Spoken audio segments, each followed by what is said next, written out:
अस्सलाम वालेकुम नाज़रीन, प्रोग्राम हादी सेहत में वेलकम। मेरा नाम हकीम नासिर अली मिन्हास है। उम्मीद करता हूँ आप सब खैरियत से होंगे। नाज़रीन, आज आपको जिस मर्दाना बीमारी के बारे में बताऊँगा वो है वेरिकोसील। वेरिकोसील क्या है, इसके कितने ग्रेड्स होते हैं, इसके असबाब और अलामात क्या हैं और तिब में इसका इलाज क्या है। वेरिकोसील एक ऐसा मर्ज़ है जिसकी वजह से बहुत से मर्द बांझपन का शिकार हो जाते हैं और औलाद पैदा करने के काबिल नहीं रहते। नाज़रीन, जैसे कि आप जानते हैं कि मर्दों के अंदर टेस्टिकल्स मौजूद होते हैं, एक दाएं जानिब होता है, एक बाएं जानिब होता है। ये टेस्टिकल्स एक थैली के अंदर मौजूद होते हैं जिसे हम स्क्रॉटम कहते हैं। वेरिकोसील से मुराद टेस्टिकल्स के गिर्द जो स्क्रॉटम के साथ वेन्स होती हैं उनका फूल जाना है। स्क्रॉटम से मुराद इंसानी जिस्म की वो थैली है जिसमें टेस्टिकल्स मौजूद होते हैं। ये मर्ज ज़्यादातर लेफ्ट टेस्टिकल्स में होता है। वेरिकोसील की एक काफ़ी कम्प्लेक्स टर्म है। इंसान के रिप्रोडक्टिव सिस्टम में टेस्टिकल्स शामिल होते हैं। ये टेस्टिकल्स के गिर्द ढीली स्किन स्क्रॉटम में मौजूद होती है। इन टेस्टिकल्स में रिप्रोडक्टिव सेल्स यानी कि स्पर्म्स बनते हैं। इन्हीं टेस्टिकल्स में टेस्टोस्टेरोन भी पैदा होते हैं। ये टेस्टोस्टेरोन अपने मसल्स की ताकत और सेक्सुअल कुव्वत के लिए इस्तेमाल होते हैं। स्क्रॉटम हमारे लिए इन टेस्टिकल्स को ठंडा रखते हैं जिससे हमारे स्पर्म्स की प्रोडक्शन के लिए टेम्परेचर मौजूद रहता है। हर स्क्रॉटम टेस्टिकल्स के अंदर स्पर्मेटिक कॉर्ड के जरिए लटके होते हैं और स्पर्मेटिक कॉर्ड के अंदर काफ़ी वेन्स होती हैं। वो वेन्स जिनमें स्पर्म्स ट्रैवल करते हैं इसको वास डिफरेंस कहते हैं। जबकि एक वेन जिसका नाम टेस्टिकुलर आर्टरी है, यह खून को टेस्टिकल से वापस पेंटनी कॉम्प्लेक्स से खून टेस्टिकल्स वेन्स में जाता है।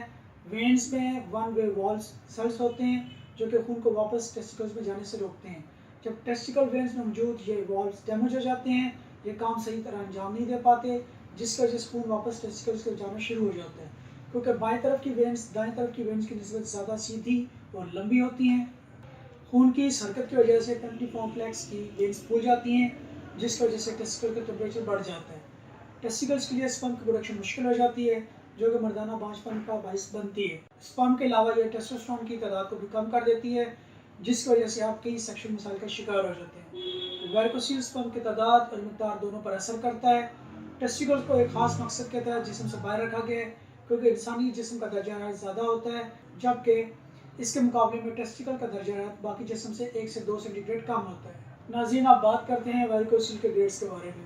वेरिकोसील के 5 ग्रेड्स होते हैं। सबसे पहले बात करते हैं ग्रेड 1 के बारे में। ग्रेड 1 वेरिकोसील में जोर लगाने पर टेस्टिकल्स में नसों के अंदर खून का दौरानिया रिवर्स नहीं होता। अगर लेटने या खड़े होने पर दोनों सूरतों में वेरिकोसील नज़र ना आए और ना ही मॉलिश को महसूस हो तो वो ग्रेड 1 वेरिकोसील है।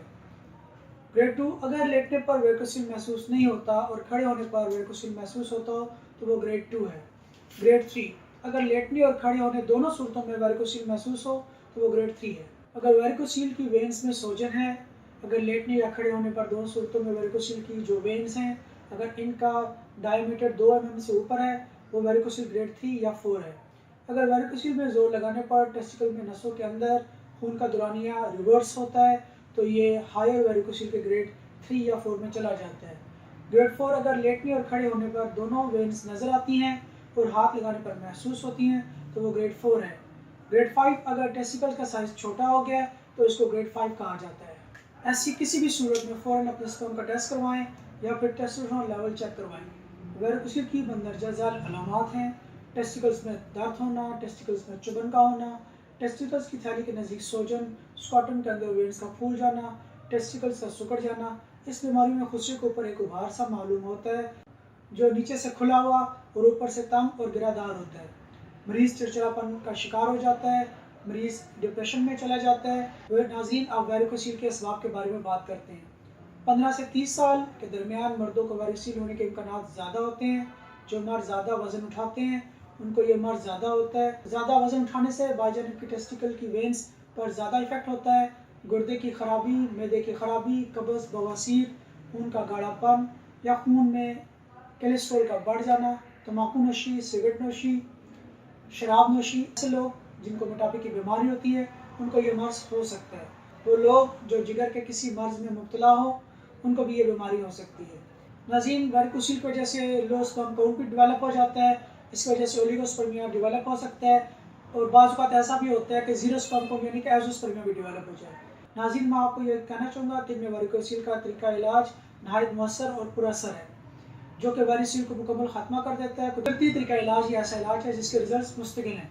हादी दवाखाना पर मेडिकल रिपोर्ट्स की मदद से मरीज़ में मर्ज़ की तशख़ीस की जाती है और मरीज़ में वेरिकोसील की नोयत को मालूम किया जाता है।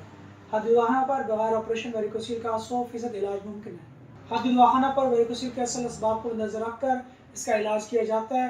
वेरिकोसील के इलाज के बाद ओलिगोस्पर्मिया और नेक्रोस्पर्मिया की बीमारी से निजात हासिल हो जाती है। तो फिर आज ही हादी दवाखाना पर तशरीफ़ लाएँ और मुकम्मल यकीन के साथ अपना इलाज करवाएँ। अल्लाह हाफ़िज़।